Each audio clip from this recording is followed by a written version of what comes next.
Bayo Onanuga, the spokesperson for Bola Tinubu Presidential Campaign Council, has doubled down on his ethnic slur against Igbos in Lagos, insisting the Igbos are existential threat to Yorubas.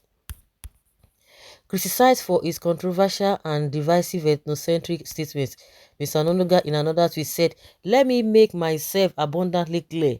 The views I express on Twitter are my personal views.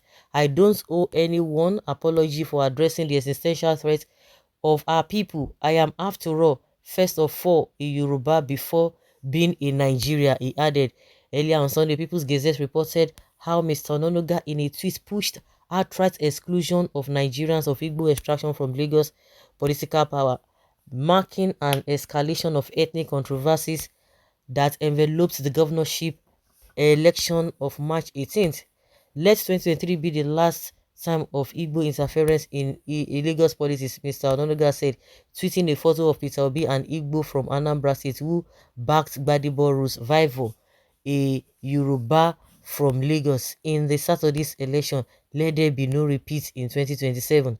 Mr. Onanuga's position on the recent political developments in Lagos run contrary to Mr. Tinubu, who has sued for national coherence following his victory last month. Festus Keyamo, and spokesperson for APC PCC, in a tweet on Sunday after Mr. Onanuga's controversial statements went viral, said, "I totally deploy tribal politics. I am a product of different regions of Nigeria. I have never in my life written or promoted one tribe over another.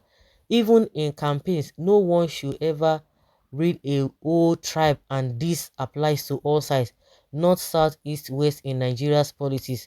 For decades, Lagos, a state in Yoruba-dominated southwest Nigeria, has played host to citizens from other parts of the country who also play active roles in its business and politics. However, Nigeria most most cosmopolitan cosmopolitan city has been rocked by diverse ethnic tension this election season as politicians pull ethnic strings to gain an advantage."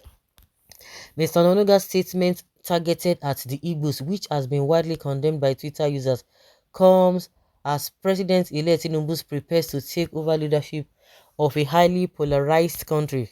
In the February 25th presidential election, Mr. Obi's Labour Party defeated Mr. Tinubu, the ruling All Progressives Congress presidential campaign in Lagos, where Mr. Tinubu was once a governor from 1999 to 2007 and held the de facto position as the godfather of governors since then. Though Mr. Tinubu emerged winner of the presidential election after all results from all 36 states were collated and announced by the Independent National Electoral Commission, Mr. Obi's victory in Lagos came as a shocker to many. The declaration of Mr. Tinubu as president-elect is now being challenged at the Election Petition Tribunal. Saturday's governorship election in Lagos saw APC thugs roaming the streets, warning citizens who will not vote for their party to stay at home. This followed an earlier threat by notorious Lagos thug Musiliu MC Oluomo Akisanya, threatening Igbos who will not vote for the APC in the governorship election to stay at home. Mr. Onanuga's comment came as Governor Babajide Sanwo-Olu appears set to win re-election in Lagos, a victory many already condemn as coming via maximum ethnic violence unleashed on Igbo residents across the nation's commercial capital on election day. You can imagine, na gra na robbery, na thuggery, na you can't take the boost. You know, now you for leave the election free and fair now. Uh, you can say whatever you like, but hey, within yourself, you should be telling yourself that nah, this, you know that the security people are with you. Honestly, if the security people are not with you, you no go fit now. Fear no go lay you.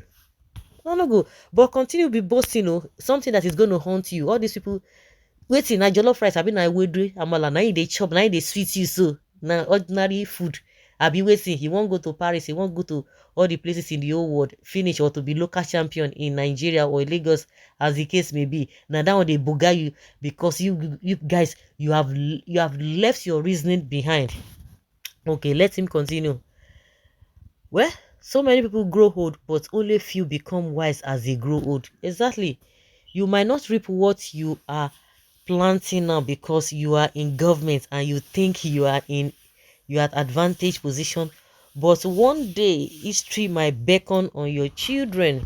Be careful of the kind of seeds you plant because they will surely get to maturity someday. All of the people are just trying to impress Tinubu. All these people are just trying to impress Tinubu to get a appointment. Sadly, the hatred has begun as long as the generation is concerned. Politicians have been able to successfully divided us along tribal line. The sad part is that they are themselves are not divided. They hug themselves and eat together all the time. The political elite continue to build what we consume the nation in their efforts to maintain their political control. Mr. Nonuga is a disgrace to Nigeria. A person like him belongs to the past and has no business in Nigeria's future. Now, after appointments and the one day, he dey I no reach am, you no go see another part of him. Politicians and their tribalism strategy, and yet una no wan let them go. You no wan let the Igbos go. People like this are not fit to be given even a local government appointment, but very fortunate that these are the kinds of people you will find at the corridors of power, and yet the police won't do anything. This is appalling. If Nigeria was a sane Nigeria or country, this scallywag should be behind the bars by now. Just imagine, Black Lives Matter in US, xenophobia in South Africa, and now Igbophobia in our own country for no reason. If this is actually, if this actually continues, I doubt if Nigeria will continue as one. Is pathetic. Nigeria isn't even one and can never be.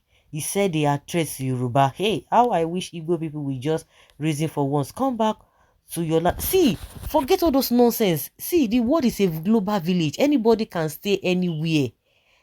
And I said it is the inferiority complex that is worrying majority of these Yorubas, not because of anything. They are the same people who are selling their land all over the place. And you ask them, when you sell your land, what do you do with it? If you even if you sell your whatever your property, at least you invest. Even if you use some parts to do to solve some problems, you don't just sell everything, because what are you going to fall back on? Because they don't even have what it is. That is where he's bringing this whole thing. Do you know that this issue of they have been doing it in a subtle way, and now they have brought it into limelight. They were doing it into subtle, and that was what led to people saying, oh, no be this, no be that. Do you think a majority of the Yorubas they are even happy with this government? Even, and it showed, so nobody's even interfering. So you think he is wise? I don't know. You think you are wise, but you are not wise at all. At your old age, this is what you are engaged in. So guys, let's say your opinion and have your take on this.